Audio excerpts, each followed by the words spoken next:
Buenos días a todos. My name is Tara Lynn Gray, Director of the California Office of the Small Business Advocate. This week, we are kicking off a video series highlighting a few of the many partners that we have within the California Small Business Center network. We collaborate with these partners to support entrepreneurs and small businesses and help them start up, grow, and scale, ultimately making them more resilient businesses.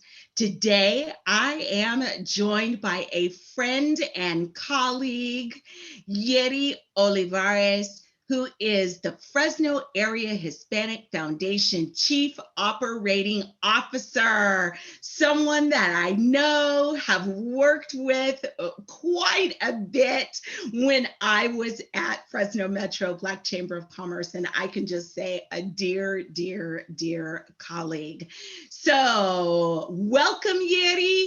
I'm pleased to have the opportunity to connect with you today to share the work that you do in support of California's small businesses, most especially our vulnerable small businesses in our rural areas.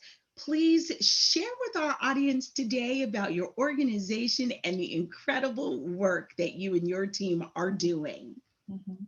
Thank you, Tara. I am so happy to be here. Thank you so much for the invitation and the opportunity to share with our community what the Fresno Area Hispanic Foundation does. And so, as you mentioned, I'm the Chief Operating Officer here for the foundation, and just recently also the CDFI Program Executive Director. So we're very excited now with our CDFI, which I will be sharing a little bit more here shortly. But for the past 17 years, the Fresno Area Hispanic Foundation has been providing underserved low-income entrepreneurs with assistance, resources, and education to start, grow, and sustain their small businesses. We serve startup businesses, we serve rural businesses, which is really important, especially here in the Central Valley.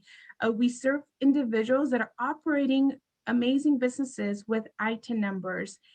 We also serve young entrepreneurs that have, innovative ideas and that are also wanting to start their own business. We also support minority groups. Of course, our organization was founded to support the Hispanic community, but we serve everyone that comes to our doors, not just the Hispanic community.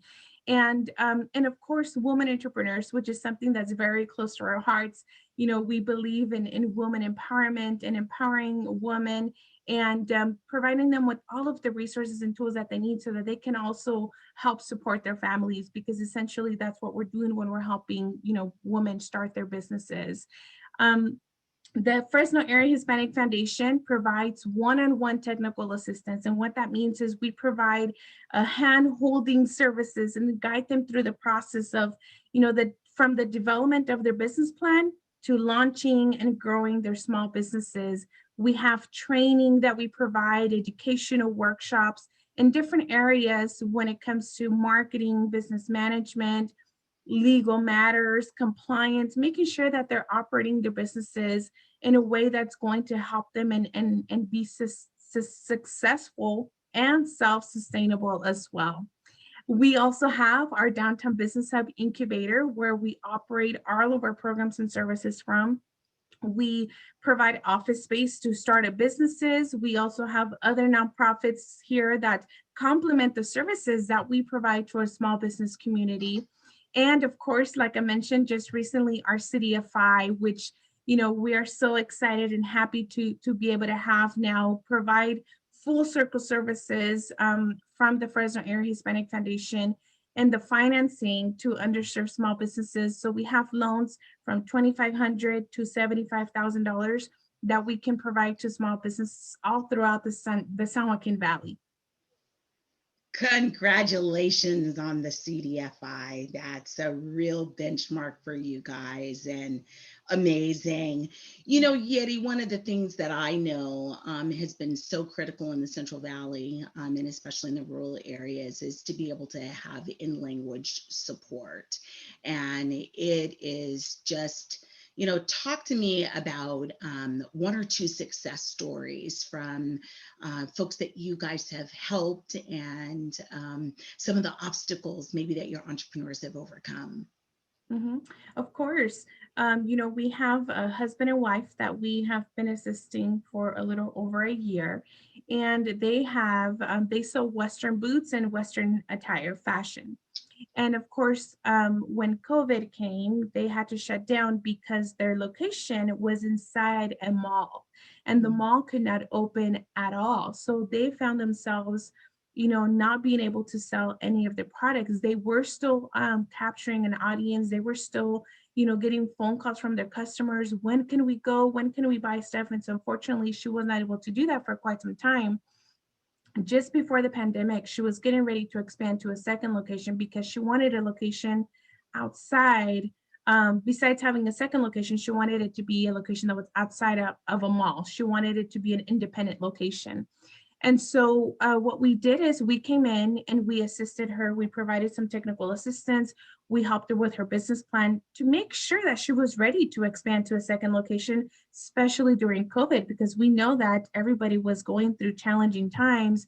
And of course, she wasn't getting any sales anymore from her other business. And so we really had to make sure that we worked out, her financials, her projections, and make sure that this really made sense for her and that it wasn't going to hurt her even more, to go into the second location. So we were able to secure some funding for her. We were able to give her a $10,000 small business loan. With that, she was able to cover some rent expenses, and she was able to use some of that for working capital so that she could open up her second location. So a few months later, right before the end of 2020, she was able to open her second location that now she was able to open with restrictions, as long as, the social distancing and all of the measures were implemented, and she was making sure she was taking care of that. And so her second location really brought her a good source of revenue. It actually helped her sustain the other store that was still closed, and she attracted a new target audience. And I think that's what was amazing for her, that we were able to help her capture another segment of the market. She expanded. Primarily, she focused on men and boots and attire for men. She expanded into providing attire for women as well. And I am happy to say that she just recently expanded to her third location inside the mall of the second mall that she's located at. And so she's very happy, that of course, as things are starting to try and get back to normal, she still can't operate at full capacity because we know that there's still, regulations in place. But, this second location outside, independent from the mall that she was at, was actually able to save her business because she was not able to do anything otherwise. And so that business ended up sustaining the first business that she had going on. And of course, now she works one of the stores, her husband works the other, and her son works the other. So, they're just a family trying to get by and support each other. And so we're very, very happy for her that she's now in her third location. And of course, we're working on some other exciting things for her. She wants to bring her own brand of boots from Mexico as well. So, we're in the development of other exciting things for her, and we're very happy. We couldn't be happier. Wow. All made possible by the technical assistance that you all are providing our small businesses. That is incredible. Expansion despite COVID. That is great. Great. Yes.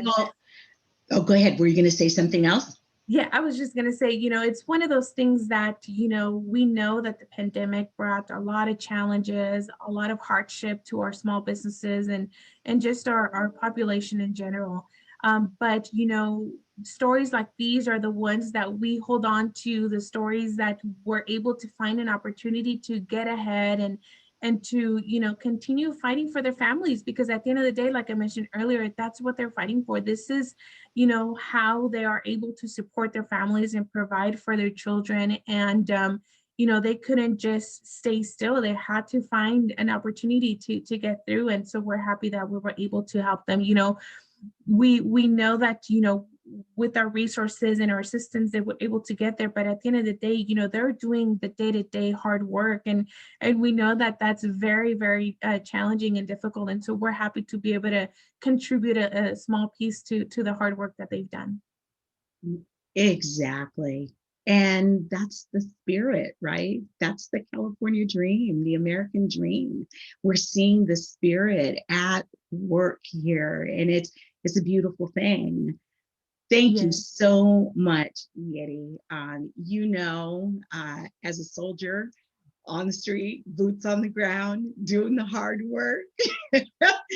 Fellow soldier, I just, my hat's off to you and your organization for your leadership in this area. And I greatly appreciate the partnership, both past and present, and really look forward to my team at CalOSBA working alongside your team, because it's not possible for us to do what we do without champions and strong partnerships, and the willingness of folks like yours to work with us on very important initiatives and programs to make sure that our small businesses in California have access to the tools and resources and networks. So thank you so much, Yery.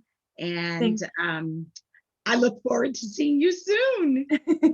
Thank you, Tara. Likewise, as it's equally important for us as an organization to have the support from organizations like CalOSBA, and of course, we wouldn't be able to get the work done if it wasn't for partnerships like this as well. And so we are very thankful for all of the support and the partnership as well. And we're looking forward to continue working with you and your team. And we're very excited to continue growing this partnership.